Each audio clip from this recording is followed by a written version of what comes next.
Perfecto, pues buenas tardes y buenos días. Soy Marc Vendrell, director académico del LISA Institute. Desde hace algún tiempo se habla de un nuevo dominio militar, el cerebro humano. La guerra cognitiva, que es de lo que vamos a hablar hoy aquí, es el conjunto de estrategias utilizadas para manipular a las audiencias y llevarlas a actuar de una forma predeterminada, incluso muchas veces contra sus propios intereses. Lo que se busca es hackear las mentes de los objetivos y neutralizar sus defensas críticas e incluso ponerlas al servicio del atacante. En la masterclass de hoy, Guerras Cognitivas, la nueva amenaza, veremos algunos ejemplos de guerra cognitiva, como la campaña china en Taiwán o los esfuerzos de Rusia por erosionar el apoyo a Ucrania, así como también diferentes técnicas y herramientas que se usan en estas operaciones, desde plataformas tecnológicas hasta el uso de memes por Internet. También abordaremos el tipo de mensajes y los mecanismos psicológicos que hacen que estas campañas de influencia funcionen. Para hablar de este tema hoy tenemos a Daniel Iriarte. Encantado, Daniel. Hola, hola a todos. Eh, para quien no conozca a Daniel Iriarte, Daniel es periodista, analista e investigador sobre geopolítica y seguridad global y también profesor del máster de analista de inteligencia del LISA Institute. Daniel ha sido reportero y enviado especial en medio centenar de países del norte de África, Oriente Medio, Asia, así como también Europa del Este, cubriendo sucesos, conflictos y guerras en primera persona. Entre sus experiencias, solemos destacar siempre el que haya cubierto la primavera árabe, la crisis kurda, los conflictos del Cáucaso, la emergencia también del Estado Islámico o las guerras de Libia y Siria. A nivel académico, Daniel es licenciado en periodismo por la Universidad Complutense de Madrid y máster en estudios sobre terrorismo en la Universidad de La Rioja. Uno de sus ámbitos de mayor experiencia profesional es la seguridad internacional, el análisis de terrorismo, análisis de inteligencia, etcétera. Por ello, contamos con Daniel, que es profesor del LISA Institute en el curso de Prevención y Seguridad en Zonas Hostiles o de Guerra, así como, he comentado antes, profesor del máster de Analista de Inteligencia del LISA Institute, que aún tiene inscripciones abiertas y mi compañero os enviará ahora diferentes enlaces. Eh, Voy a empezar a hacerle alguna pregunta a Daniel, luego le haré algunas también que nos han enviado nuestros alumnos y posteriormente él compartirá pantalla para profundizar más en lo que son las guerras cognitivas. Eh, Daniel, voy a empezar con una pregunta como profesor del máster de analista de inteligencia. ¿Por qué crees que los analistas son cada vez más solicitados, tanto en el sector público como en el sector privado? Bueno, estamos en un momento de absoluta incertidumbre geopolítica global, ¿no? Lo estamos viendo pues, prácticamente cada semana. Esta última semana hemos tenido el bombardeo estadounidense en Irán, con el consiguiente efecto en el precio del petróleo, la posibilidad de que haya algunos estrechos cerrados por el conflicto, etcétera, ¿no? Del tráfico marítimo global.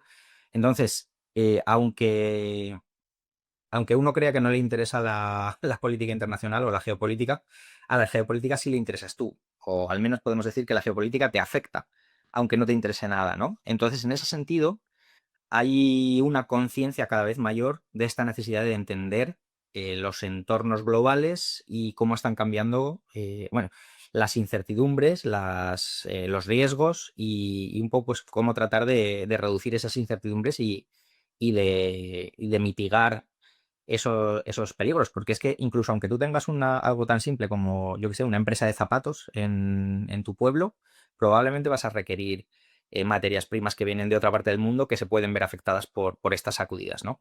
Y estoy hablando de más sencillo, pero claro, si hablamos de grandes empresas del IBEX 35 con intereses realmente globales, pues obviamente cualquier evento, cualquier crisis, etcétera, pues acaba teniendo un efecto muy importante en las actividades de la empresa. Perfecto, muchas gracias Daniel por la respuesta. Informaros que esta masterclass se realiza en el contexto del máster profesional de analista de inteligencia, que es 100% online y práctico. También tenemos doble titulación universitaria y de 9 meses de duración y cuya próxima edición, como he comentado, ya tiene inscripciones abiertas. Para ello, en el máster contamos con más de 30 profesores que son profesionales en activo, trabajando como analistas de inteligencia, analistas geopolíticos, diplomáticos, gente también que viene de organismos internacionales como la Unión Europea, OTAN, Naciones Unidas, y también de empresas multinacionales y medios de comunicación, como es Daniel, de múltiples países. Aquellos interesados en formar parte de la siguiente promoción de analistas de inteligencia, como he comentado en el chat, encontraréis el enlace para inscribiros en la próxima edición. Y ahora empezando un poco ya en la temática de guerras cognitivas, sé, Daniel, que vas a explicarlo ahora a continuación, pero no sé si podrías explicarnos, aunque sea brevemente, cómo definirías exactamente el concepto de guerra cognitiva y cómo lo diferenciarías de otros conceptos como son muy famosos también, como es guerra psicológica o guerra de la información. Todo esto lo abordaremos luego más tarde en el PowerPoint que he preparado. En la presentación está las definiciones técnicas y demás. Pero bueno, una definición sencilla que podemos dar es el intento por parte del atacante de hackear las mentes del atacado hasta el punto, bueno, buscando una manera de actuar que es la que le interesa al atacante y que puede incluso llegar a ir contra los intereses del atacado, ¿no? Se trata de bombardearle con mensajes de tal manera que esa persona modifique su forma de pensar y se convierta en un soldado del atacante. Es decir, bueno, la mayoría de las personas que han cambiado de forma de opinión, pues se convierten a su vez en emisores de esta nueva corriente ideológica o corriente informativa, como lo queramos llamar, ¿no? Entonces, en ese sentido, es un poco como una epidemia zombie, ¿no? Tú consigues infectar a las mentes de estas personas y las conviertes en miembros de tus filas. Y entonces, en ese sentido, es relativamente novedoso, porque si conceptos como la propaganda, bueno, muchos de los elementos de la guerra cognitiva llevan mucho tiempo sobre la mesa, ¿no? Las operaciones psicológicas también buscan modificar, o sea, buscan alterar el comportamiento de las audiencias, ¿no? De una manera determinada.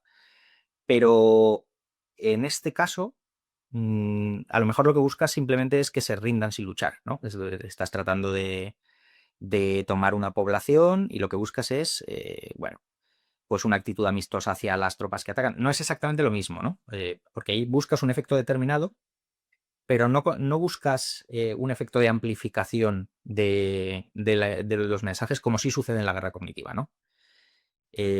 Como digo, todo esto lo veremos más en detalle. La guerra de información simplemente busca controlar el entorno informativo. Busca que todo el flujo de la información se ajuste a los deseos del atacante.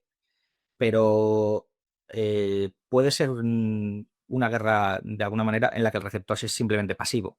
Mientras que en la guerra cognitiva, como buscamos afectar la forma de pensar de estas personas, no es pasivo, sino que el objetivo se convierte en activo. Y has hablado de atacantes. Entiendo que también profundizarás más, pero ¿qué nos puedes decir de qué actores estatales o no estatales consideras que están liderando hoy este tipo de guerra, las guerras cognitivas en concreto?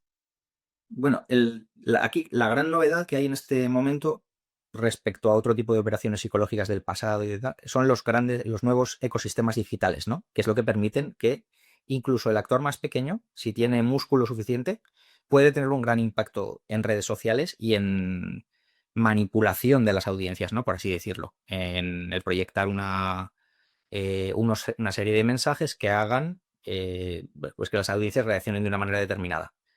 Pero claro, lo que preocupa sobre todo son los grandes actores estatales, ¿no? El pionero en esto fue Israel, que en los años, bueno, a principios de este siglo, más o menos, se dio cuenta de que Internet era un elemento que le resultaba muy desfavorable en algunos casos, porque si bien en la mayoría de los conflictos Israel tiene una gran superioridad bélica, superioridad cinética, la capacidad bueno, pues llevar a cabo cualquier tipo de operación muy rápidamente, etcétera, y que eran muy buenos controlando las narrativas, se dieron cuenta que, por ejemplo, cada vez que aparecía una noticia relacionada con Israel, en los comentarios, muchas veces, si era un bombardeo, en fin, la doctrina de fuerza de Israel, pues a menudo es desproporcionada, ¿no? Y acaba provocando un montón de víctimas civiles. Además, es una de las fortalezas del Estado israelí. el dejarle claro a todo el mundo que ellos siempre van a responder con una gran explosión de fuerza, ¿no? Pero claro, luego esto se traducía en acabar perdiendo la batalla de la opinión pública en muchas esferas. Y entonces Israel, por ejemplo, empezó a desarrollar eh, aplicaciones en las que, bueno, tú te las descargas como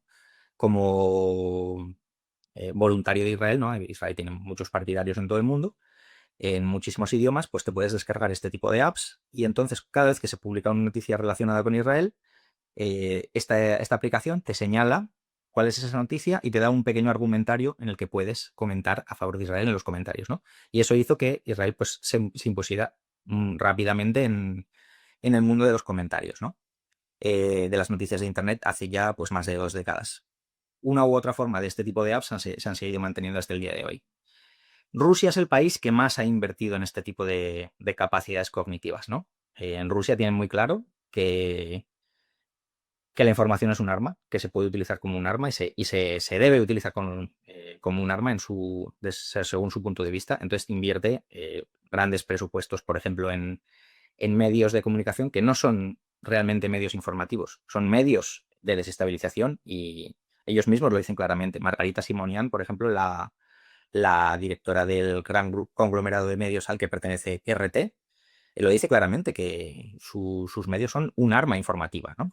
Y en ese sentido, Rusia además han sido pioneros en muchas de las técnicas, lo siguen siendo. Ellos experimentan y cuando ven que algo funciona, pues lo aplican al máximo. Por ejemplo, ahora mismo están inundando Internet con un montón de publicaciones con narrativas que les interesan en idiomas minoritarios.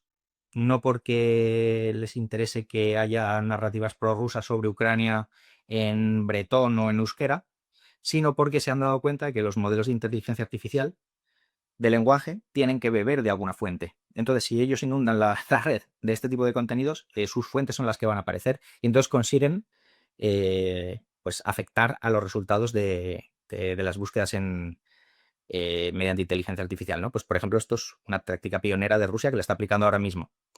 ¿Qué es lo que pasa? Que muchas veces después de que Rusia u otros países hayan desarrollado estas tácticas, pues las van adoptando los demás poco a poco, ¿no? China es un país cada vez más potente en este sentido.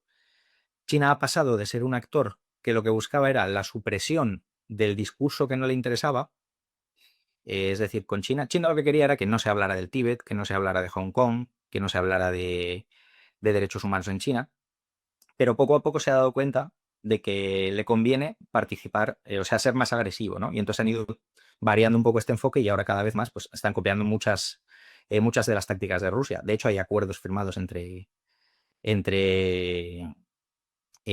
China y Rusia bueno, pues para que los rusos les enseñen a los operativos chinos algunas de estas técnicas.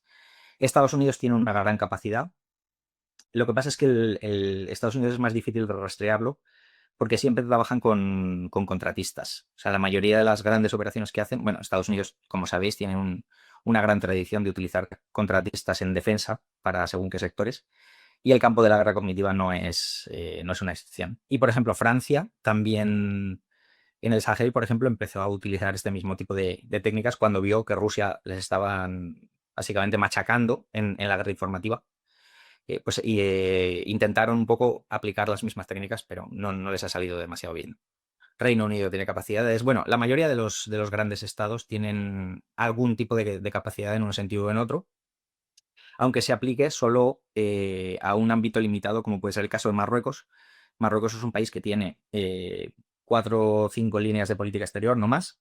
Son las cosas que le interesan, pero en esos 5 campos es muy agresivo, ¿no? Ceuta y Melilla, la Marrubinidad del Sáhara, etcétera, etcétera, ¿no? Y en esos campos es muy difícil ganarle el debate online al ejército virtual que tiene Marruecos, que es súper agresivo a la hora de promover ciertos mensajes. Mi siguiente pregunta era que me comentaras ejemplos concretos, que no te lo voy a hacer porque ya lo acabas de hacer tú. Entonces paso, si quieres, ya a la última antes de la presentación, y es ¿cuáles crees que son los principales desafíos éticos y legales que enfrentamos, ¿no? Al intentar contrarrestar un poco estas guerras cognitivas sin caer tampoco, que a veces se ha hablado mucho del tema, en censura, ¿no? O en control excesivo del discurso. Bueno, muchos de En fin, los grandes campeones en la guerra cognitiva suelen ser autocracias. Y esto no es casual. No es porque las democracias tengan menores capacidades, etcétera, sino porque las democracias tienen un gran hándicap en este sentido, que es la opinión pública. A la opinión pública de las democracias no les suele gustar saber que sus gobiernos están manipulando, etcétera, ¿no? Aún así, a veces sucede, ¿no? Hay un caso muy claro que yo lo documento en el libro. Por ejemplo, no recuerdo ahora el año exacto, pero debió ser en torno a 2020. eh, Estados Unidos llevó a cabo una campaña muy agresiva contra la vacuna china contra el COVID, contra la vacuna Sinovac. Había una percepción dentro del Pentágono de que China les estaba machacando en un montón de ámbitos, etcétera, y que había que contrarrestar con las mismas armas, ¿no? Entonces, cuando aparece la vacuna china, que tenía sus problemas, que en algunos casos no estaba testada, Estados Unidos utiliza una red de contratistas, de cuentas falsas, por ejemplo, administradas por contratistas que ya trabajan en Asia Central y en Oriente Medio, eh, mo- moviendo narrativas contra el yihadismo, por ejemplo, y las aplican pues a tratar de desacreditar la vacuna china. ¿Vale? Por todos los niveles. O sea, por ejemplo, hacen circular el rumor de que en países musulmanes de que la vacuna china tiene componentes hechos de cerdo, que es una narrativa de propaganda viejísima, vamos, se utilizó durante el motín de los cipayos en la India en el siglo XIX, ¿no? El hecho de, no, los cartuchos de los soldados están hechos con grasa de cerdo, ¿no? Para que los soldados no quisieran romper, los tienen que romper así con la boca. Bueno, pues quiero decir, ese tipo de mensaje es viejísimo, pero tuvo un impacto. O, por ejemplo, se crearon memes antivacunas que en aquel momento los querían aplicar contra, en fin, contra la vacuna china, pero un meme, una vez que lo creas, cobra vida propia y al final acabaron siendo reciclados por activistas antivacunas en todo el mundo. Entonces, la conclusión es que esta campaña acabó costando vidas. En Filipinas, por ejemplo, es el país donde probablemente más impacto tuvo. Hubo millones de personas que no se vacunaron. Porque, claro, esto iba contra la vacuna china, pero en algunos rincones de Asia era o la vacuna china o nada. Entonces esto probablemente costó muchas vidas, ¿no? Y eso me parece una línea moral que no habría que haber cruzado nunca, ¿no? Porque al final yo siempre digo que la manipulación digital, la manipulación cognitiva, es un poco como el lado oscuro de la fuerza, ¿no? Como dicen, ¿no? Es más rápido, más fácil, más seductor, pero no es más poderoso. Al final, si tú tienes una campaña de comunicaciones estratégica poderosa, sólida, y el público siente que tú te puedes fiar de lo que te están diciendo, al final todos queremos poder confiar en nuestros líderes, queremos poder confiar en nuestras instituciones, ¿no? Que se haya perdido esa desconfianza por prácticas no adecuadas, no quiere decir que tenga que ser siempre así, ¿no? Entonces, esa confianza, perder la confianza es muy fácil y ganarla es difícil y es largo. Pero a largo plazo, si los ciudadanos sienten que pueden confiar en sus instituciones y en sus portavoces, pues es mucho más eficaz que una campaña de manipulación rápida que te puede dar un resultado a corto plazo, pero al final te acaba desacreditando como emisor, ¿no? De mensajes. Y respecto a la censura, claro, es un tema complicado porque el, en fin, las democracias, una de las fortalezas de las democracias es la libertad de expresión, pero a la vez es también una vulnerabilidad, ¿no? Porque es lo que están utilizando adversarios de la democracia para tratar de minarla y de erosionarla, ¿no? En el caso concreto de RT, por ejemplo, lo que hay que entender, y esto lo puedo debatir con quien sea porque sé que hay mucha gente que no está de acuerdo, pero RT, tú ves un informativo aislado y te parece un programa de televisión, bueno, pues bien hecho, con buenos contenidos, algunas cosas incluso razonable. Tienes que observarlo durante mucho tiempo para ver que dentro de esas narrativas razonables pues hay empotradas mensajes de desinformación, o sea, manipulación deliberada de las audiencias. Y el tema es que RT no es un medio de comunicación, RT es un medio de desestabilización. RT lo que busca es qué temas son más polémicos en cada sociedad y los amplifica al máximo para tratar de generar polarización, tensiones, etcétera, ¿no? Y esto se ve claramente, por ejemplo, en el caso de la inmigración, que es el ejemplo que yo suelo poner. Tú ves un informativo de RT, podéis hacer la prueba si queréis, poner en RT Unión Europea, inmigración. La narrativa general siempre es: la Unión Europea traiciona los valores de sus ciudadanos, dejando que los inmigrantes se ahoguen en el Mediterráneo. Traiciona los valores democráticos, perdón, dejando que los inmigrantes se ahoguen en el Mediterráneo. Pero es que tú vas a RT Deutsch, que es en alemán, donde el público, por lo general, es un público de ultraderecha, de Alternativa para Alemania, y el mensaje es: la Unión Europea traiciona a sus ciudadanos permitiendo que vengan los musulmanes a acabar con la civilización judeocristiana, etc. ¿Crees que a Rusia o a RT le importan los inmigrantes? Ni en un caso ni en el otro. No, no, no le importan. Lo que hace es buscar lo que más tensiona en cada caso y amplificarlo al máximo. Entonces, en España fue el caso de Cataluña, en Francia los chalecos amarillos, en Alemania los Querdenker o negacionistas del COVID. Siempre es: ¿qué grupo social o qué causa es la que puede generar más tensión y más polarización? Vamos a maxificarla. Entonces, en ese sentido, cuando a veces dicen, bueno, ¿qué tal? Vale, podemos hablar de la manipulación de ciertos medios de comunicación, etcétera, lo que quieras, pero no hay nada que se parezca a RT. O sea, RT, lo más parecido que podríamos encontrar sería Radio Free Europe, Radio Liberty, cuando empezaron, en los años 50 o 60, que eran medios que no eran medios de comunicación, eran medios creados para desestabilizar a las sociedades soviéticas. Después fueron evolucionando, fueron ganando estándares periodísticos. O sea, RT no se parece a la BBC, no se parece a France 24, que son medios de diplomacia pública que buscan afianzar los intereses del Estado que los paga, pero bueno, que tienen un estándar periodístico, cosa que no sucede con RT. RT, si tú lo estudias, cuando vas viendo los mensajes, las narrativas, ves que el interés es otro, ¿no? Entonces, en ese sentido, censurarlo, yo creo que no sirve de mucho, porque al final el gran impacto de RT no es en audiencias, no lo veía casi nadie. El gran impacto de RT es en la creación de contenidos que después son difundidos mediante un gran ejército de cuentas y de redes sociales, ¿no?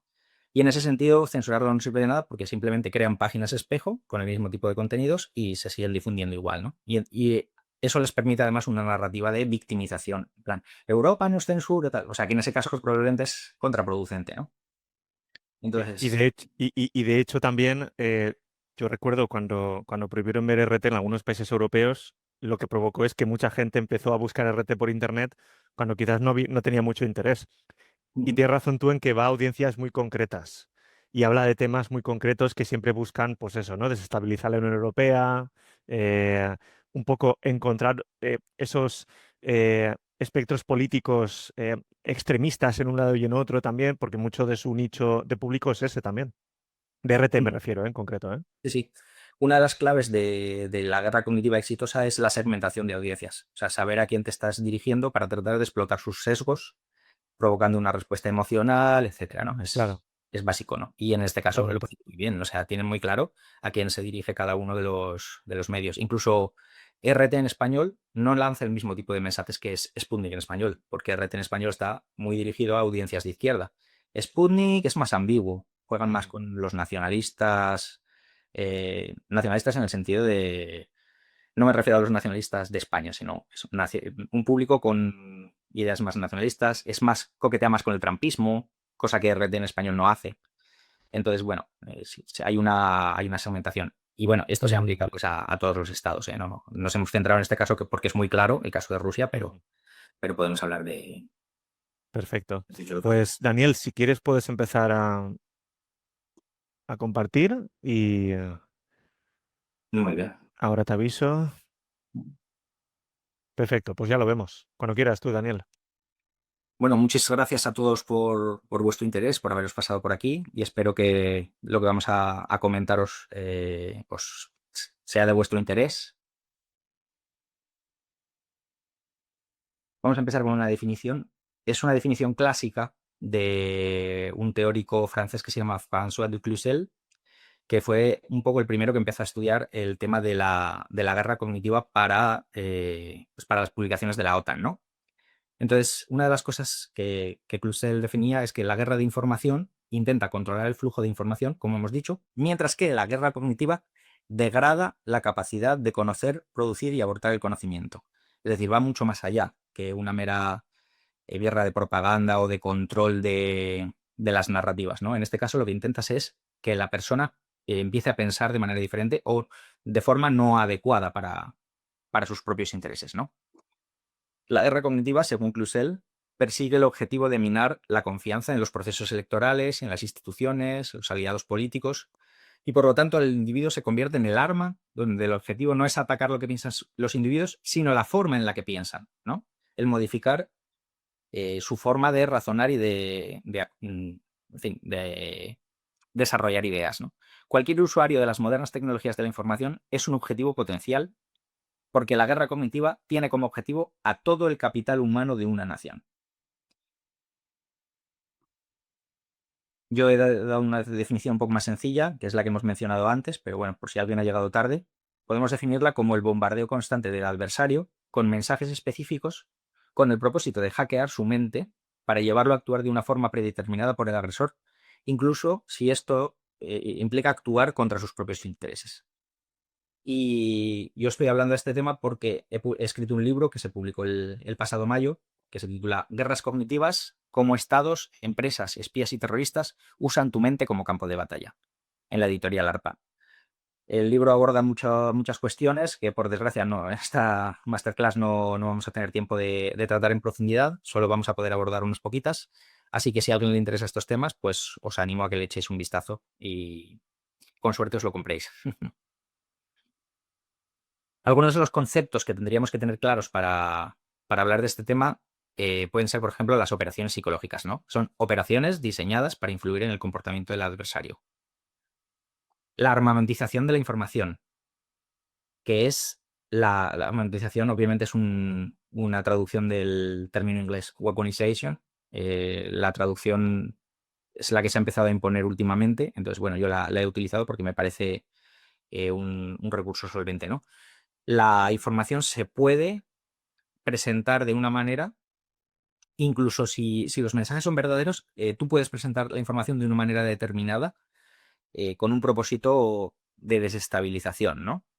En el libro cuento como ejemplo, porque sé que esto es un poco abstracto y difícil de entender, pero por ejemplo, en el libro explico cómo en el año 2012, en Egipto, acababa de triunfar el primer gobierno de los hermanos musulmanes. Después de la primavera árabe cae Hosni Mubarak, se celebran elecciones en las primeras elecciones libres de la historia de Egipto y las ganan la hermandad musulmana, islamistas políticos, porque son quienes tienen una red de base por todo el país, los que tienen la mejor estructura de base, ¿no? Para movilizar a la gente en las mezquitas, etcétera, tal. Entonces, el primer presidente del Egipto Libre, Mohamed Morsi, es un presidente islamista. ¿Qué es lo que pasa? Emiratos Árabes Unidos, la hermandad musulmana son su bestia negra. Es lo que más temen en el mundo y una de sus directrices de política exterior es combatir a la hermandad musulmana. Entonces Emiratos empieza a financiar un partido político de oposición y a la vez empieza a financiar o a orquestar una atmósfera informativa totalmente negativa hacia la hermandad musulmana, ¿no?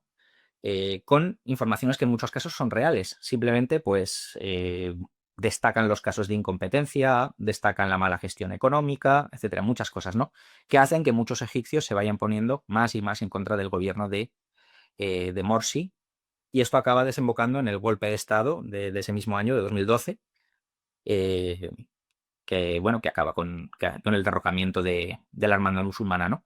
Pues para justificar este golpe se hace todo este trabajo previo de armamentización de la información para crear una atmósfera de opinión pública en la que muchos egipcios pues sientan que este golpe está justificado. Otro concepto útil sería el de la manipulación digital, que es la alteración de elementos en el ámbito digital o virtual para fingir cosas que no son reales. Por ejemplo, campañas coordinadas que no son auténticas, ¿no? Este es un término que se utiliza mucho en el mundo de las plataformas, cuando de repente empiezas a ver los mismos mensajes una y otra vez por cuentas que aparentemente no tienen ninguna relación. Pues obviamente esto se hace para tratar de amplificar una idea o un mensaje, para darle más visibilidad a una cierta narrativa, pero como está hecho de forma coordinada, es una campaña que no es orgánica, no es un crecimiento orgánico, sino que es artificial, pues sería una forma de falsedad, de manipulación. O, por ejemplo, cuando empiezan a aparecer cuentas que fingen ser personas que no son. Hay algunas empresas de profesionales de la desinformación que tienen la capacidad de coger miles de cuentas ya justificadas, ya que quiero decir que ya las tienen identificadas, y apretando unos pocos botones, creando unos pocos comandos, les dan una identidad adecuada a la campaña en la que quieren participar. Por ejemplo, van a hacer una campaña en Túnez, necesitan influencers que sean pues que parezcan locales, ¿no? Entonces crean personas con una identidad árabe, un rostro mediterráneo del sur, nombres arabófonos, etcétera, ¿no? Si la campaña va a tener lugar en Escandinavia, pues le dan un nombre pues, noruego, personas de piel más blanca, etcétera, ¿no? ¿Por qué? Porque a todos, a nadie nos gusta que vengan de fuera a decirnos las cosas, lo que tiene que ser, etcétera, ¿no? Entonces, para tener más impacto, uno de los principios de la persuasión es que sea alguien, una opinión que tú consideres, pues, en la medida de lo posible, lo más legítima posible, ¿no? Y entonces, si yo veo que la persona que está diciéndome esto es Juan de Murcia, pues probablemente lo voy a considerar más relevante que si de repente veo que es Xi Jinping no sé, de Shanghai, ¿no? Digo, a ver, esta persona que es de mi entorno, pues sabe mejor, conoce mejor la política española, le voy a prestar más interés que si es una persona de fuera, ¿no? Pues este tipo de manipulación digital me refiero. Las falsas identidades, cuentas que fingen ser quienes no son. Y por último, un concepto necesario para entender de lo que estamos hablando es el de desinformación, que es la difusión deliberada de información falsa con un propósito determinado. Yuri Andropov, el líder del KGB entre 1967 y 1982, dedicó muchísimos recursos a la desinformación, ¿no? Hubo un momento en el que trabajaban más de los servicios soviéticos, más gente dedicada a lo que llamamos la desinformatia, que a analizar los programas militares de la OTAN, ¿no? Y Andropov tiene una frase muy famosa que es: la desinformación es como la cocaína. Si la snifas una o dos veces, puede que no te cambie la vida, pero si la usas cada día, te convertirá en un adicto, una persona diferente. Es una frase que me gusta mucho porque creo que resume muy bien lo que viene a ser la guerra cognitiva, ¿no? Cuando tú te expones diariamente a una serie de mensajes determinados, pues te acaba transformando, ¿no? Igual que sucede con la droga. Y hay que entender que la guerra cognitiva no es propaganda. En la propaganda, las audiencias reciben los mensajes de forma pasiva. La propaganda es algo que hacen absolutamente todos los países, ¿no? Incluso todos los partidos políticos, la mayoría de los movimientos, activistas, etcétera. Todo el mundo hace propaganda, ¿no? Intenta presentar sus ideas de una manera más, lo más atractiva posible, etcétera. Eh, Esto no es propaganda, esto es algo muy diferente, porque en la guerra cognitiva lo que se busca es que el receptor se convierta en difusor activo de nuestras narrativas. La guerra cognitiva transforma al objetivo en un soldado de las filas del adversario, como comentábamos antes, porque alguien que ha cambiado de opinión suele tender a promover estas nuevas ideas. O sea, este concepto de no pasividad, ¿no? La guerra cognitiva tampoco es persuasión. La persuasión es algo legítimo, ¿no? Se busca convencer a la audiencia de la razón y justicia de nuestros argumentos, de nuestras ideas. La persuasión se basa en la argumentación y en una visión o versión de los hechos que, aunque pueda ser subjetiva, está asentada en la realidad. Mientras que en la guerra cognitiva el propósito suele ser la desestabilización del adversario. Y para ello, con frecuencia, se recurre a la desinformación, tal y como sobre la que hablábamos hace un momento, ¿no? Elementos de la guerra cognitiva. Bueno, hoy día, por el propio carácter de nuestras sociedades en las que los ecosistemas digitales son absolutamente predominantes, las redes sociales son una de las herramientas claves de la guerra cognitiva, ¿no? Las redes sociales son las nuevas plazas públicas. Entonces, si uno quiere difundir ideas y mensajes, necesita recurrir a las redes, ¿no? Entonces estamos viendo cómo en algunos casos las plataformas las plataformas siempre buscan presentarse como elementos neutrales, ¿no? Serían un poco el campo de batalla, ¿no? En el que todos operan. Pero la realidad es que esas plataformas, los algoritmos, se pueden manipular y se hace para que promuevan más unos contenidos u otros, ¿no? O que supriman cierto tipo de contenidos. Entonces, dependiendo de cuál sea el origen de la plataforma, yo suelo utilizar la metáfora es una metáfora fantástica, en el sentido de fantasía, de que las plataformas son como el gigante en el que están luchando varios ejércitos, ¿no? Pero dependiendo de hacia dónde se mueva el gigante, pues favorecerá más a un ejército que a otro, ¿no? Y eso sucede, por ejemplo, lo hemos visto con Facebook, con la supresión de contenidos pro-palestinos. X, desde que la adquirió Elon Musk, es una plataforma que promueve contenidos de una orientación ideológica clarísima. TikTok no permite que aparezcan contenidos.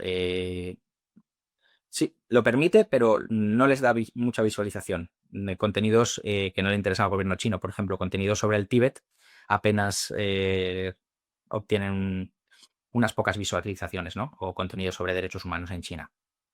Y luego, pues hay medios creados con la finalidad de la guerra cognitiva, ¿no? Del caso de RT ya hemos hablado antes. Los medios iraníes se parecen mucho porque son medios también creados como herramienta de guerra cognitiva. Y he puesto un ejemplo de Ru20 en español, que es un medio marroquí que casi nadie conoce, pero que es un medio dedicado casi exclusivamente a promover la marrepenida del Sahara, que es lo que le interesa al gobierno marroquí, ¿no? Y es muy agresivo en ese sentido, en esa defensa de determinadas ideas. Es decir, su proyecto no es un medio que se haya creado para informar, sino para defender una idea hasta las últimas consecuencias, ¿no? Sería un actor de guerra cognitiva clarísimo, una herramienta de guerra cognitiva.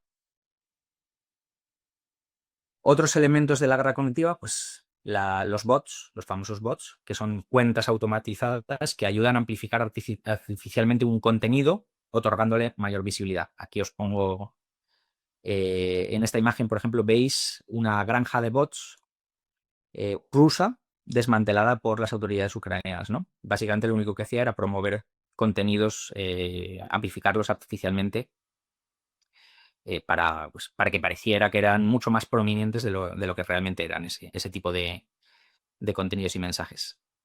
Los famosos trolls, usuarios reales que interactúan con las audiencias. El troleo es una práctica, bueno, en fin, con mucha trayectoria en Internet, ¿no? Es prácticamente desde la aparición de los primeros foros de debate ya hay personas ejerciendo el troleo, ¿no? Tratando de, bueno, provocar a las audiencias en un sentido, en otro, impedir el debate, etcétera. Empezó como algo como por diversión, ¿no? La mayoría de los primeros trolls lo hacían por mera diversión. Sin embargo, poco a poco hubo grupos que se dieron cuenta del poder que tenía el troleo para llevar a cabo una determinada agenda, ¿no? Entonces tienes, por ejemplo, grupos como Reconquista Germánica, que es un grupo de extrema derecha alemán durante muchos años, tenía auténticos ejércitos de trolls a los que coordinaba a través de Discord, les marcaba unos objetivos, decía, hoy vamos a atacar a esta persona de tal hora a tal hora y con estos argumentos, ¿no? Y entonces esa persona de repente se metía a Internet durante las horas designadas y se encontraba con un auténtico infierno virtual, ¿no? En el que le atacaban por todas partes, ¿no? Porque los trolls consiguen, pues, amplificar una idea de contenido, concediéndole una importancia mayor de la que tiene, pero sirven también para hostigar a una persona, un colectivo o institución, obstruir el debate e impedir una discusión genuina, orientar la conversación en la dirección que le interesa al troll, etcétera. Entonces ahí los trolls han pasado de pequeños grupos más o menos organizados en Internet a ser una auténtica, en fin, técnica de guerra cognitiva, ¿no? Y ahora muchos estados tienen lo que el Instituto de Internet de Oxford define como cibertropas, ¿no? Los llama equipos gubernamentales, militares o de partidos políticos dedicados a manipular la opinión pública a través de las redes sociales. Y este es un primer informe pionero de 2017. Pero bueno, cada año han ido sacando informes hasta el último, que creo que es de 2022. Y Reporteros Sin Fronteras también ha hecho informes sobre este fenómeno, y ejemplos ahora mismo hay muchísimos. El más famoso es la Internet Research Agency, la famosa granja de trolls de San Petersburgo, de Yevgeny Prigozhin, pero no es ni mucho menos la única, ¿no? Están, por ejemplo, los llamados ACT-Trolls al servicio del AKP, el partido de Recep Tayyip Erdogan en Turquía, las ciberclarias en Cuba, las moscas electrónicas del gobierno de Argelia. Narendra Modi en la India tiene un grupo que se llama los Yodas, que hacen más o menos lo mismo, la Brigada Electrónica Saudí, la llamada Oficina del Odio, perdón, de Jair Bolsonaro en Brasil. Es decir, que se ha visto la eficacia de este tipo de trolls a la hora de atacar a los adversarios políticos, a la hora de impedir que los argumentos de la oposición ganen tracción, etcétera, ¿no? Entonces, pues ahora mismo se ha extendido por todo el mundo y podéis encontrar ejemplos en todo el planeta. Los memes son un elemento básico de la guerra cognitiva, siendo algo que parece muy sencillo, ¿no? Un dibujo, en muchos casos humorístico, o una ilustración, una foto, pero que sin embargo transmite una idea de una manera muy clara, ¿no? Y además, al ser muchas veces, como digo, humorístico o ser una cosa muy sencilla, pues nos pilla con la guardia baja y de esa manera consigue irnos metiéndonos el mensaje que le interesa al emisor, ¿no? Entonces, aquí he puesto varios ejemplos, no sé si los veis los 7 ejemplos. Este, por ejemplo, es el meme de la rana Pepe. Sí, que era un personaje de la contracultura estadounidense que ha acabado convertido en un símbolo de la alt-right, ¿no? Estos dos, el de Satán, si yo gano, Clinton gana. Y Jesús dice, no, si yo puedo ayudar. Y el de la derecha, el del esclavo negro con una pistola apuntándole en la cabeza, en 2010, 1820, 1700. Estos dos memes son los memes que utilizó la agencia de... Son dos de... Bueno, utilizo muchísimos, pero son dos ejemplos del tipo de memes que la agencia de investigación de Internet de Prigozhin, la granja de trolls de San Petersburgo, utilizó para interferir en las elecciones de Estados Unidos, ¿no? Porque buscaban, en un primer momento, lo que se buscaba no era tanto la victoria de Trump como la polarización, ¿no? Entonces apelaban a diferentes audiencias. Prigozhin envió a un equipo de personas a Estados Unidos un par de años antes de las elecciones, para que hicieran un viaje por el país y recopilaran información sobre la cultura estadounidense y qué elementos podían ser más interesantes para ellos, ¿no? Y concluyeron, por ejemplo, que el tema racial, el tema religioso, las armas, la inmigración, el Islam eran temas súper divisivos y entonces desarrollaron un montón de memes para proyectar de cara a esas elecciones, porque lo que buscaban era, como digo, generar conflicto social. Luego, cuando vieron que, bueno, a Hillary Clinton no la podían ni ver, porque Clinton había apoyado públicamente las protestas de la oposición en Rusia, había apoyado la intervención de la OTAN en Libia, entonces era probablemente un personaje odiado personalmente por Vladimir Putin, ¿no? Y Trump aparecía como un individuo pues mucho más disruptor, novedoso, etcétera, y llegó un momento en el que la campaña fue derivando hacia promover la victoria de Trump, ¿no? Pero en un primer momento, como digo, lo que se buscaba era la polarización y estos memes son un ejemplo de que además el rastro ruso es clarísimo, porque estos memes los colgaron en Facebook, los pagaron agencias rusas en rublos, etcétera. O sea, el rastro digital y forense está allí para cualquiera que lo quiera investigar, ¿no? Otros memes, por ejemplo, este que tengo aquí abajo, ¿no? Es un meme islamófobo que ha presentado también como, pues eso, como humorístico, ¿no? Humanidad primero, Suecia acogiendo a migrantes. Y al final acaban diciendo, el Islam primero y quemando la casa de Suecia, ¿no?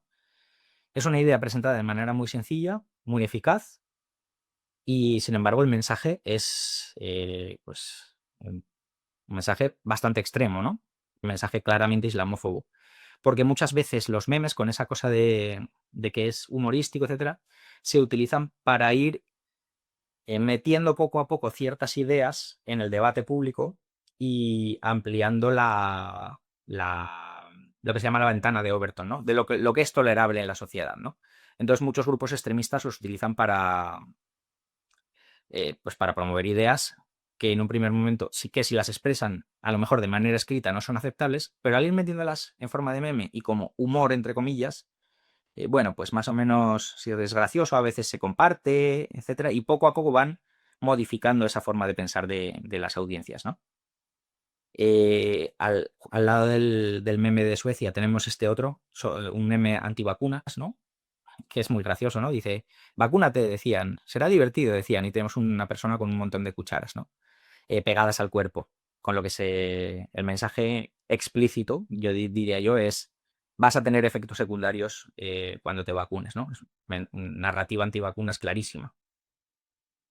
Cuando empezó la guerra Bueno, de hecho los memes están... Hay ya varias cátedras de memética en universidades de todo el mundo. Están estudiando el poder y la capacidad de los memes como arma de guerra cognitiva, ¿no?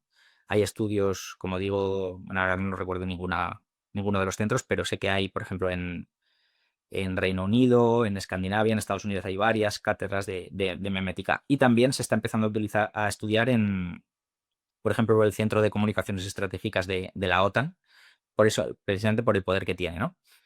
Ucrania es un país en el que Rusia ha utilizado mucho los memes para sus propios propósitos de guerra cognitiva, y cuando empezó la guerra se encontraron con que Ucrania reaccionaba con sus propias estrategias meméticas, ¿no? Entonces, por ejemplo, hay una cuenta muy famosa de Twitter que se llama Ukrainian Memes Force, donde publican memes constantemente contra Rusia y a favor de las acciones del ejército ucraniano, ¿no? Entonces, esto, por ejemplo, tradiciones militares rusas, ¿no? El abuelo, el padre y el hijo, todos saqueando, aprovechándose de un elemento real que era el que en muchas ocasiones el ejército ruso saqueaba las poblaciones antes de retirarse, como ocurrió en Bucha y en otros sitios.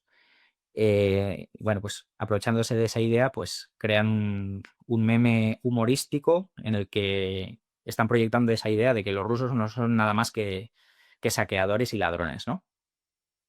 Y el último meme, tengo dudas porque ahora mismo no sé si es un mensaje de promoción del Estado Islámico o en su contra, pero es un meme interesante, ¿no? Es una falsificación de los vídeos de Estado Islámico en los que decapitaban a rehenes frente a las cámaras en medio del desierto. Pues bueno, pues un meme en el que supuestamente han capturado a Santa Claus, ¿no? No sé ahora mismo si este meme es un meme creado por partidarios de Estado Islámico para proyectar fuerza diciendo, mira, somos capaces de capturar incluso a Santa Claus, o es uno de los memes que se hicieron como reacción porque bueno, cuando empezaron a secuestrar gente, Estado Islámico y a decapitar, hubo un fenómeno, por ejemplo, en Japón, la primera vez que secuestraron a un rehén japonés, hubo una reacción de ridiculización precisamente para negar ese poder del miedo, ¿no? Y del chantaje que estaban ejerciendo los yihadistas. Hubo una reacción de memes ridiculizando este tipo de prácticas, un poco para quitarle hierro al asunto y para decirle, no tenéis el poder que os estáis atribuyendo, no os tenemos miedo, etcétera, ¿no? Y entonces ahora mismo no sé si este meme pertenece a la oleada de ridiculización o es un mensaje creado por los partidarios, ¿no? Porque el mensaje creo que es más ambiguo en este caso. Pero bueno, me pareció un ejemplo interesante y por eso lo he puesto aquí, ¿no? El meme, en realidad, el concepto de meme es una imagen que uno crea y que puede ser modificada por otros usuarios. Es decir, es necesariamente viral porque a ti te llega la imagen y tú como usuario puedes cambiar algo y volver a lanzarlo, ¿no? Es de alguna manera una imagen sin paternidad. Es participativa, etcétera. Ese es realmente el concepto de meme, ¿no? Porque a veces tendemos a pensar en un meme como este tipo de cosas que os estoy presentando, pero realmente lo que viene a ser un meme es otra cosa. Un meme puede ser una canción, un meme puede ser un eslogan, ¿no? Algo que de repente alguien empieza a hacer circular y que se difunde pues de manera orgánica por todos los usuarios, ¿no? Algo que se vuelve popular y se comparte de determinada manera. Este tipo de memes tienen entronca directamente con la tradición del caricaturismo político, que es algo que se lleva haciendo pues varios siglos, ¿no? Las caricaturas con una idea específica, una ideología, un mensaje político. Pero claro, el ecosistema digital lo que hace es que esto se vuelva viral, ¿no? Y entonces es un fenómeno realmente un poco nuevo, ¿no? Porque tiene muchísima más capacidad de alcance y de impacto de lo que eran las caricaturas políticas tradicionales. Mecanismos de persuasión y manipulación. Para las campañas eficaces, lo que buscan es la reacción, como hemos dicho, por parte de las audiencias. Y entonces, por eso muchas veces lo que buscan es una reacción emocional, ¿no? Buscan que nos enfademos, que le demos una importancia desproporcionada a algo que si lo hubiéramos pensado quizá detenidamente, pues quizá vaya, nos parecería irrelevante, o que nos sintamos saturados por toda la información y no queramos saber nada más de este tema, ¿no? En plan, que concluyamos que es imposible llegar a conocer eh, la verdad del asunto, etcétera, ¿no? Siempre, de alguna manera, que esa reacción no sea una reacción racional, sino un reflejo casi automático, ¿no? Una respuesta emocional. Porque de esa manera reducimos nuestra capacidad crítica y es más fácil que determinados mensajes pasen nuestros filtros, ¿no? Y se nos queden aquí dentro del cerebro, ¿no? Y hay un montón de principios de persuasión y manipulación que se aplican para lograr estos resultados, ¿no? Pues uno, clarísimo, es el principio de autoridad. El intentar que el emisor de ese mensaje sea alguien a quien nosotros consideramos una autoridad, a la que respetamos y que en ese sentido, pues bueno, como nos lo está diciendo alguien a quien nosotros consideramos relevante o sea un ídolo nuestro, etcétera, pues ese mensaje lo acojamos de forma acrítica, ¿no? Por eso se utiliza mucho a los influencers, ¿no?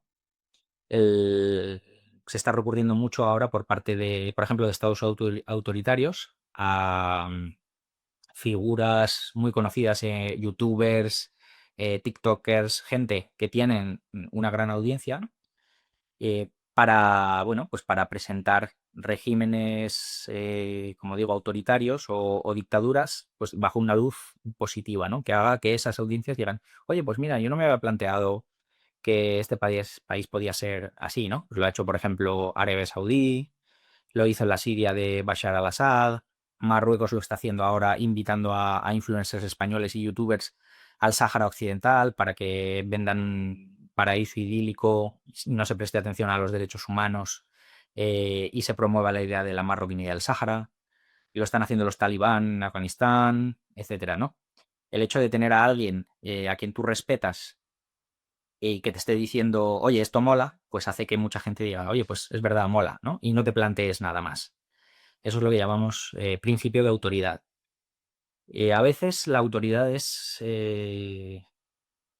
no es tan evidente como, como podría parecer, ¿no? No tiene por qué ser la figura que a priori nosotros pensaríamos que sería la más influyente. Y pongo un ejemplo. Los programas contra la radicalización yihadista en el mundo árabe, en los países del Golfo, descubrieron que era mucho más eficaz que en lugar de utilizar a grandes sabios del Islam, clérigos con un gran conocimiento de la religión islámica, era muchísimo más eficaz utilizar a futbolistas del mundo árabe con proyección internacional que jugaban en equipos, en el Arsenal o yo que sé, en equipos europeos de gran proyección, tenía un impacto muchísimo mayor que utilizar a personas que supieran mucho sobre el Islam, ¿no? O sea, tener simplemente un futbolista que les dijera a los chavales, oye, el yihadismo no mola, el yihadismo te va a llevar por mal camino, etcétera, pues era muchísimo más eficaz que explicarles que esa religión, eso no era la verdadera religión musulmana, etcétera, ¿no? O sea, que a veces esa autoridad no es tan evidente, ¿no? Y a veces es sorprendente lo que las audiencias pueden llegar a considerar una figura de autoridad. Otro principio muy utilizado es el principio de escasez, ¿no? El hecho de que te presenten la información como, mira, casi nadie sabe esto, esta información ha sido muy difícil de conseguir, el gobierno no quiere que sepas esto, ¿no? De alguna manera hace que si esa información es escasa o nos la presentan como escasa, nosotros como audiencia le demos más valor del que le daríamos de otra manera, ¿no? Y luego, en los procesos de manipulación, a día de hoy, todavía se utilizan los llamados 11 principios de la propaganda de Goebbels, ¿no? El ministro de propaganda de la Alemania nazi llegó a desarrollar 11 principios. No tengo tiempo ahora para entrar en cada uno de ellos, pero sí os diré que estos principios se siguen estudiando a día de hoy en el mundo del marketing digital y en el mundo de la guerra cognitiva, porque son muy eficaces a la hora de transferir determinados mensajes y que las audiencias las acepten, ¿no? Pues, por ejemplo, el principio de orquestación que aparece señalado aquí, el hecho de que un mensaje te llegue con diferentes variaciones por, por múltiples canales, ¿no? Que te llegue, pues de repente lo ves en una página web, luego te llega en un WhatsApp, luego te llega en un meme, etcétera, ¿no? Si de repente esa misma idea te llega de 7 o 8 lugares diferentes durante un tiempo repetido, pues bueno, Goebbels solía decir, ¿no? Que una mentira repetida 100 veces se convierte en verdad. Bueno, si además te llega por diferentes canales, pues ese efecto todavía se multiplica más, ¿no? Si tenéis la posibilidad, buscad en internet los 11 principios de la propaganda de Goebbels. Él en realidad no los puso nunca por escrito, sino que es una especie de resumen que se ha hecho de sus discursos, de determinados comentarios que hizo públicos a lo largo de su vida profesional. Pero bueno, ahí están ya resumidos por, como digo, por páginas que se dedican al marketing, etcétera, y realmente son muy interesantes porque ves cómo en la guerra cognitiva se siguen aplicando a día de hoy, bueno, pues prácticamente a diario, ¿no? De hecho, os pongo este meme, hablo de él en el libro, ¿no? Y mira, esto es un meme humorístico, muy gracioso, en el que es claramente dirigido contra la Unión Europea. Y este meme, claro, a mí me llegó por WhatsApp y yo me reí, como todo el mundo, cuando lo ve por primera vez, porque hay una parte de verdad. Pero cuando lo analicé en detalle dije, a ver, ¿cuántos de los principios de Goebbels hay aplicados en este meme? Y cuando lo vi, había 9 de los 11 principios. O sea, es decir, este meme, que parece una bromita, este meme salió cuando China lanzó la inteligencia artificial de DeepSeek, ¿no? Entonces aparece esto, Estados Unidos, con sus grandes empresas tecnológicas como Meta, OpenAI, etcétera. China tiene DeepSeek y el dragón tonto de la Unión Europea parece que lo único que tiene es el taponcito, ¿no? Como si fuera lo único que la Unión Europea es capaz de innovar, ¿no? En este campo, en tonterías como esta, ¿no? Y esta es una idea, eh, bueno, es totalmente injusto porque la Unión Europea tiene un montón de empresas punteras tecnológicamente, por ejemplo, las que fabrican los microchips más avanzados del mundo, las máquinas, es una empresa holandesa, ¿no? Sin ir más lejos. No hay ninguna otra empresa en el mundo que tenga esta capacidad. La única empresa que lo puede hacer es de Holanda, ¿no? Pero bueno, se sospecha que este meme, que apareció a la vez que otros memes que alababan a Tesla, alababan a los chinos y denigraban a la Unión Europea, es una campaña creada por la alt-right estadounidense, pues eso, para promover un mensaje anti-Unión Europea, ¿no? Y como digo, a pesar de que parece un chiste bastante sencillo, pues es un mensaje muy complejo y que cumple muchos de los principios de la manipulación psicológica, ¿no? Ya digo, de los 11 de Goebbels, y cumple 9. Ejemplos de guerra cognitiva. El gran ejemplo que se suele poner para que una persona que no sabe nada del tema entienda lo que es la guerra cognitiva son las campañas de China respecto a Taiwán, ¿no? La guerra cognitiva del Partido Comunista Chino en Taiwán se basa en el bombardeo constante de la población con mensajes contra las autoridades nacionalistas taiwanesas, promoviendo lo que Pekín llama la reunificación con la madre patria. No sé si conocéis un poco del conflicto de Taiwán, pero básicamente cuando acaba la guerra civil en China, en el año 1949, con la victoria del Ejército Rojo de Mao Zedong, y los ejércitos nacionalistas de Chiang Kai-shek se retiran a la isla de Taiwán, se reagrupan allí y esperan que, bueno, pasado un tiempo, el régimen comunista colapsará y ellos podrán volver a reunificar Taiwán con la China continental y tomar el poder de nuevo, ¿no? Esto obviamente no sucede, van pasando los años y en Taiwán poco a poco se va desarrollando una identidad taiwanesa propia, nacionalista, ¿no? China dice que es separatista, pero bueno, los nacionalistas chinos pues hablan de que ya tienen su identidad propia y al final Taiwán viene a ser un estado a casi todos los efectos, excepto al del reconocimiento internacional, ¿no? Porque además los nacionalistas taiwaneses no proclaman la independencia porque eso implicaría inmediatamente una invasión china y una guerra en la que tienen muy pocas posibilidades de ganar, ¿no? Entonces la estrategia de los nacionalistas taiwaneses es, bueno, pues ir creando poco a poco esa identidad propia y ese estado propio a todos los efectos. Aún así, la guerra diplomática la va ganando China por goleada porque cada vez menos países reconocen a Taiwán y más países reconocen solamente a China, ¿no? Pero China insiste mucho en eso y dado el poderío económico que tiene el gobierno chino, tiene el Estado chino, pues tiene la capacidad de plantear esa dicotomía, ¿no? Es decir, o nos eliges a nosotros o eliges a Taiwán. Y claro, ante la importancia del mercado chino, la importancia de las relaciones económicas con China, pues la mayoría de los países acaban optando por las relaciones con la República Popular de China, ¿no?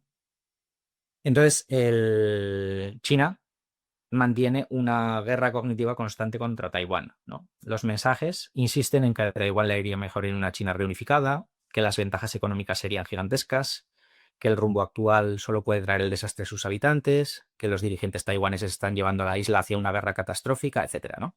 Esto es constante, bombardeo constante de este tipo de ideas mediante, bueno, todas las plataformas. Una de las principales es TikTok, ¿no? TikTok como tal no existe en China, pero sí en el resto del mundo. Y además aquí hay una plataforma gemela. Los mensajes de los contenidos de TikTok no pueden dar el salto a la plataforma china precisamente para que no se utilice como arma de guerra cognitiva contra el régimen chino, ¿no? Sin embargo, TikTok sí que está permitido en Taiwán y, de hecho, la abundancia de mensajes en ese sentido, mensajes pro Pekín, por así decirlo, está teniendo un impacto importante entre la juventud taiwanesa. Aquí os pongo una noticia, ¿no? De que los frecuentes usuarios de TikTok en Taiwán tienen más probabilidad de estar de acuerdo con las narrativas pro-chinas, según un estudio publicado en junio de este mismo año, ¿no? Otra de las estrategias que utiliza China es financiar a youtubers y otros agentes de influencia taiwaneses para que difundan sus mensajes y también tiene múltiples canales de televisión orientados a audiencias taiwanesas, ¿no? Y, por ejemplo, este año Taiwán le canceló el visado a un influencer pro Pekín, ¿no? Porque estaba promoviendo este tipo de contenidos. Para Taiwán es una cuestión existencial, así que esto se lo toman bastante en serio, le cancelaron el visado y lo expulsaron del país. En las elecciones de enero de 2024, China interfirió en contra del candidato nacionalista, Lai Ching-te, del Partido Democrático Progresista, y a favor del Kuomintang, que es más favorable a las posturas de Pekín. Esto viene de la historia de Taiwán, de la que hablábamos antes. El hecho de que el Kuomintang, que era el partido de Chiang Kai-shek, de en fin, los perdedores de la guerra civil, el Kuomintang y Pekín están de acuerdo en una cosa, que es que solo hay una sola China, ¿no? Entonces a Pekín, a pesar de que los postulados económicos u otro tipo de elementos ideológicos sean muy diferentes, a Pekín le resulta más sencillo ponerse de acuerdo con el Kuomintang que con los nacionalistas taiwaneses, ¿no? Entonces, en las elecciones siempre interfieren a favor del Kuomintang y en contra de los candidatos nacionalistas taiwaneses, ¿no? En este caso, China combinó ciberataques, maniobras militares e incursiones aéreas con mensajes sobre cómo los líderes del PDP son lacayos de Estados Unidos, están llevando la isla hacia una guerra, etc. Y también amplificaron los temores de los jóvenes al reclutamiento, ¿no? Diciendo si hay una guerra vais a tener que ir a luchar por una causa que en realidad está perdida, vais a morir, etcétera, ¿no? Y tratando un poco de minar la moral de resistencia taiwanesa. También Pekín aplicó la coerción económica selectiva al tiempo que explotaba el malestar económico en algunos sectores, como podía ser, por ejemplo, el precio de los huevos, ¿no? China en algunos casos aplicaba sanciones a determinados sectores económicos, pero hacía exenciones en provincias donde los gobernantes eran del Kuomintang, de manera que dejaban claro que una relación positiva con China pues era mucho más beneficiosa económicamente que la postura nacionalista, ¿no? Esto también es guerra cognitiva en el sentido de que manipula la percepción de las audiencias en un sentido específico, ¿no? La campaña fue multiplataforma en estas elecciones. Hubo contenidos en Facebook, en X, en TikTok, en YouTube. Y en el punto álgido de la interferencia electoral se llegaban a crear hasta 200 canales de vídeo al día, ¿no? Los servicios de inteligencia chinos crearon audios y vídeos deepfake en los que la presidenta nacionalista Tsai Ing-wen y su sucesor Lai Ching-te mantenían ideas contrarias a las de su verdadero programa político, ¿no? O sea, diferentes a las que realmente defendían, ¿no? Lo que les hacía parecer hipócritas, ¿no? Porque de repente aparecía un audio en el que reconocían que, bueno, que la soberanía china sobre Taiwán era una realidad, etcétera, total, que era lo contrario de lo que estaban defendiendo en público, ¿no? Entonces estos audios deepfake o vídeos, para quien se los creyera, pues eran obviamente una evidencia muy poderosa de que estos líderes eran hipócritas y defendían una cosa en público y en privado otra, ¿no? China también utilizó algunas técnicas totalmente pioneras que no se habían utilizado hasta ese momento, como la publicación en Internet de un libro con rumores y falsedades sobre la que era la presidenta de entonces, Tsai Ing-wen. En realidad, el libro se utilizaba como base para la creación de cientos de vídeos generados mediante inteligencia artificial, ¿no? El- Aquí la IA se utilizaba como, en fin, como músculo, ¿no? Para que se generaran contenidos muy rápidos. Las autoridades taiwanesas iban eliminando este tipo de contenidos, pero no tenían la capacidad de suprimirlos todos porque gracias a la inteligencia artificial se creaban de manera muy rápida utilizando, como digo, este libro, que estaba lleno de falsedades, como base, ¿no? De repente, pues ponían el prompt de créame un vídeo en el que se explique la historia del hijo ilegítimo de la presidenta Tsai, que era una falsedad, no era real, ¿no? Pero cogía la inteligencia artificial, tomaba los extractos de ese vídeo y generaba un vídeo de muy mala calidad, pero bueno, como lo que importaba era sobre todo el volumen, pues bueno, de esta manera esto ha empezado a pasar ya en otros procesos electorales, pero este fue, digamos, el primero en el que se usó de manera masiva.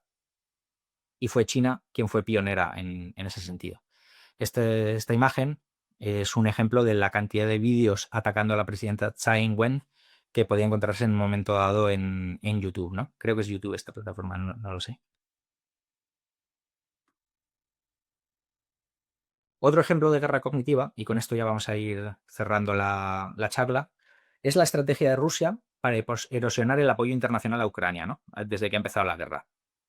Entonces, Rusia tiene una serie de líneas estratégicas que las mantiene de manera constante y que están siendo bastante eficaces, ¿no? Esta estrategia se basa primero, en sostener que la victoria rusa es inevitable y que toda ayuda a Ucrania es un desperdicio económico que además solo va a servir para prolongar el sufrimiento de los ucranianos. Quizá ya hayáis oído estas ideas en algunos argumentos, ¿no? Pero es una de los argumentos básicos que despliega Rusia, ¿no? Otro de los pilares es presentar a los ucranianos como malvados que no merecen ser ayudados, ¿no? Presentarlos como nazis, como traficantes de órganos, como terroristas, etcétera. Exagerar la corrupción para que las audiencias concluyan que no tiene sentido enviar ayuda a Ucrania para que sus líderes se enriquezcan. Y luego afirmar que el armamento occidental no solo no cambia nada en el campo de batalla, sino que termina en manos de terroristas y criminales y que hay un efecto rebote contra los países que las envían, ¿no? La ilustración que he metido aquí es la de, esta quizá la habéis visto en algún momento, ¿no? El rumor de que uno de los misiles Javelin enviados a Ucrania había acabado en las manos de un cártel de la droga mexicano, ¿no? Que al final, bueno, cuando se ha analizado la imagen y se ha visto, en fin, los analistas militares que la analizan han concluido que no es realmente un Javelin, que es un misil sueco. Entonces no es verdad que sea un arma que se ha enviado a Ucrania y ha acabado en manos de los cárteles, ¿no? A pesar de lo cual, esta narrativa ha tenido una difusión gigantesca. Entonces, la parte de la corrupción es probablemente la más interesante, ¿no? Porque según Transparencia Internacional, Rusia está 13 posiciones por debajo de Ucrania en cuanto a corrupción. O sea, Rusia es un país bastante más corrupto que Ucrania, ¿no? Cuando en los rankings internacionales que hacen cada año, Transparencia Internacional, que es una organización de lucha contra la corrupción, Rusia siempre aparece como un país bastante más corrupto que Ucrania. Pero, sin embargo, las campañas rusas han logrado fijar en las mentes de las audiencias globales la idea de que Ucrania es un país singularmente corrupto, ¿no? Si preguntas por ahí, mucha gente te va a decir que, por supuesto, Ucrania son terriblemente corruptos. Y es verdad que en Ucrania hay corrupción. Pero, sin embargo, en Rusia hay más. Y aún así, la percepción popular es la contraria y se debe básicamente a estas campañas, ¿no? La estrategia de Rusia es multiplataforma con mensajes muy similares a través de múltiples canales diferentes, ¿no? Pues los medios como RT, canales de Telegram, influencers repitiendo estas ideas, etcétera, siguiendo el principio de orquestación de la que ya hemos hablado antes, ¿no? Y, por ejemplo, estos mensajes aseguran que el presidente ucraniano Volodymyr Zelensky, sus familiares y sus allegados usan las donaciones internacionales para enriquecerse, comprar propiedades inmobiliarias, joyas, vehículos de lujo, etcétera, ¿no?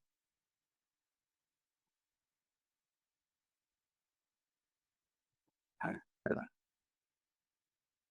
Aquí podéis ver el índice de percepción de la corrupción de 2024 de Transparencia Internacional, en el que Rusia aparece 13 puntos por detrás de Ucrania, o sea, en una posición bastante peor, ¿no? Y esto es un mensaje tomado de un canal de Telegram directamente operado por operativos rusos, ¿no? En el que se habla de un supuesto caso de corrupción en el que Zelensky habría comprado una mansión que había sido propiedad del rey de Inglaterra, Carlos III, por 20 millones de libras, etcétera. Que citaba como fuente a un periódico que se llamaba el London Crier, que es un medio falso, es un medio creado por Rusia mediante inteligencia artificial en el que aparecían varias noticias, pero el objetivo era básicamente plantar esta noticia que después se hacía circular mediante otros canales como este canal de Telegram, ¿no? Y de esa manera, pues poco a poco se consigue que la información vaya circulando hasta que acaba siendo difundida de forma orgánica. Es lo que se llama el blanqueado de desinformación. En algunos casos, además, se asegura que Zelensky ha adquirido propiedades de altos cargos de la Alemania nazi, el coche de Goebbels o la mansión, la variedad del lobo de Hitler, etcétera, porque así se subraya el mensaje central de que Ucrania es nazi, ¿no? Y a veces se produce una vuelta de tuerca. También se afirma que aquellos periodistas e investigadores que han revelado esta corrupción han sido asesinados. Hubo un caso muy famoso de un supuesto youtuber egipcio que había denunciado creo que la suegra de Zelensky había comprado unas villas en el Mar Rojo de Egipto tal, y que después a este tipo lo habían asesinado, ¿no? Bueno, cuando eso se ha investigado, siempre se ha encontrado que estas alegaciones de periodistas que habían investigado esto y siendo asesinados han resultado ser falsas en todos los casos, ¿no? Pero aquí se utiliza una técnica, ¿no? Que es la repetición de una idea central de la que no hay evidencias, pero que se presenta como si fuera un hecho al tiempo que introduces algunas variaciones. Es una táctica de desinformación usada por Rusia con mucha frecuencia, ¿no? La primera vez te dicen, la suegra de Zelensky ha comprado una villa. La segunda vez te dicen, un periodista egipcio descubre evidencias de que la suegra de Zelensky ha comprado una villa. Y la tercera vez te dicen, el suegro, o sea, el periodista que descubrió la corrupción de la suegra de Zelensky ha sido asesinado. Y claro, en esta segunda y tercera idea, ya el hecho de la villa de Zelensky se plantea como un hecho, ¿no? Ni siquiera se somete a debate, ¿no? Y esa es una manera de promover estas ideas de manera que no haya, que la gente se plantee la segunda parte del mensaje sin entrar en la primera, ¿no? Y eso lo utiliza mucho la desinformación rusa, ¿no? Y en el caso de la campaña de la corrupción ha sido evidente. Aquí se ve un vídeo de una supuesta empleada de una cadena de unos grandes almacenes británicos que denunciaba que la mujer de Zelensky, Olena Zelenskaya, había gastado una millonada en joyas de lujo, etcétera, tal. Es otra de esas campañas que, tras ser investigada por periodistas reales, descubrieron que no había nada detrás, que era desinformación rusa pura y dura, ¿no? Y la campaña también ha explotado pues, numerosos desastres naturales, como los incendios en Hawái en 2023, California en 2025, el huracán Helen en 2024, e incluso cosas como la Dana de Valencia, ¿no? En algunos momentos. Porque se promueven mensajes como que la ayuda a Ucrania habría impedido una respuesta eficaz a esas catástrofes. El hecho de haber enviado algunos por ejemplo, en el caso de California, se dijo que el haber enviado camiones de bomberos a Ucrania por parte del estado de California había impedido que cuando llegaron los incendios a California, pues el estado estuviese preparado para afrontar esa emergencia, ¿no? Otra narrativa muy común es que el gobierno prefiere apoyar a Ucrania o a los ucranianos en lugar de a sus propios ciudadanos, ¿no? Este meme, por ejemplo, lo deja clarísimo. Sale una montaña de dinero con Zelensky photoshopeado encima y otra dice Hawái, pues con poquito dinero, ¿no? De esa manera te está metiendo ese mensaje de una manera como muy sutil, ¿no? De hecho, el meme eh, ucraniano Hawái se difundió mucho durante estos incendios por parte del ecosistema ruso para promover esta idea, sobre todo de los republicanos estadounidenses, de que su gobierno, el gobierno de Biden, tenía mucho más interés en ayudar a Ucrania que a sus conciudadanos, ¿no? En otros casos, por ejemplo, en lo de los incendios de California, se ha usado estos desastres para afirmar falsamente que se habían destruido las mansiones de 8 generales ucranianos, que con el dinero, con el apoyo recibido por parte de Occidente, habían comprado mansiones en California, ¿no? Reforzando el mensaje de corrupción. Esta afirmación también ha sido investigada por verificadores y tal, también se ha descubierto que era falsa, ¿no? Que era parte de la propaganda. Y en fin, yo creo que con esto hemos dado una visión bastante general de lo que viene a ser la guerra cognitiva. Así que, bueno, me quedo ahora a vuestra disposición para las preguntas que tengáis. Perfecto. Pues como hemos pasado la hora y cuarto, si quieres, Daniel, ha habido algunas preguntas tanto en el chat como en privado por preguntas y respuestas que las has ido respondiendo, ¿vale? A lo largo de la conferencia. Entonces, te voy a hacer una que creo que, porque ha habido unas cuantas que creo que las puedo juntar, ¿vale? Como Ujú. pregunta final, que creo que es muy interesante, y es, ¿qué recomendaciones darías a ciudadanos, a periodistas, a profesionales de la inteligencia, que el tema de seguridad nacional es muy importante también, para fortalecer su resiliencia cognitiva, ¿no? Frente a estas amenazas, como son la guerra cognitiva, claro. Bueno, en el máster de analista de inteligencia de LISA, como sabes, a veces doy un pequeño módulo de análisis y verificación de fuentes abiertas y periodísticas. Y en ese módulo, lo que intento inculcarles a los alumnos es que en el proceso, desde que se produce una información hasta que nos llega a nosotros como receptores, en ese proceso de transmisión pueden producirse distorsiones. Y es nuestra tarea como analistas plantearnos cuáles pueden ser esas distorsiones. A veces puede ser algo tan sencillo como que el periodista que nos lo está transmitiendo no lo ha entendido bien y nos lo está contando de una manera distorsionada o deformada. A veces puede ser una intoxicación por parte de la fuente que está utilizando al periodista como correa de transmisión de lo que a él le interesa. A veces no hay distorsiones, a veces esa cadena es perfecta, ¿no? Pero como en el mundo periodístico, como en todos los ámbitos humanos, pues se puede producir errores, ¿no? Entonces, nosotros, como analistas, tenemos que hacernos una serie de preguntas, ¿no? ¿Quién me lo está contando? ¿Cómo me lo está contando? ¿Qué puede faltar en esta historia de lo que me están contando? ¿Qué no me han dicho? ¿La persona que me lo está contando es fiable? La persona lo que es el emisor inicial, la fuente primaria de la información, es fiable, etcétera, ¿no? Yo se lo planteo a gente que va a ser analistas profesionales, pero quizá es un ejercicio que deberíamos tratar de hacer todos los ciudadanos, ¿no? Cada vez que leemos una noticia, plantearnos de dónde viene esta noticia. ¿Hay una intencionalidad política? ¿El medio que me lo está contando está vinculado a un partido, está vinculado a un gran grupo empresarial y por eso tiene interés en contarme las cosas así? Etcétera, ¿no? Y haciendo ese pequeño ejercicio, pues muchas veces te das cuenta en fin, de que no lo sabes todo, ¿no? A ver, nunca vamos a tener la certeza de que las cosas son así, pero se trata un poco de reducir la incertidumbre a la que nos vamos a enfrentar todos, ¿no? Como analistas y como ciudadanos. Y entonces, bueno, esto obviamente es agotador, no lo podemos hacer con todas las noticias, pero si uno desarrolla un poco ese hábito, pues te puedes, en fin, te manipulan un poco menos, ¿no? Por así decirlo. Hay que intentarlo al menos. Perfecto. Pues Daniel, en nombre del equipo de Lisa Institute y de toda la audiencia, seguro, muchísimas gracias por compartir tu experiencia y tus análisis de esta temática que es tan interesante y actual como es la guerra cognitiva. Muchas gracias, Daniel. Gracias a vosotros por la invitación y por la oportunidad. Saludos a todos. Gracias y nada, todas aquellas personas, como hemos comentado, que estén interesadas en el máster de analista de inteligencia, podéis entrar a nuestra web para pedir entrevista de admisión o al enlace que ha pasado mi compañero por el chat.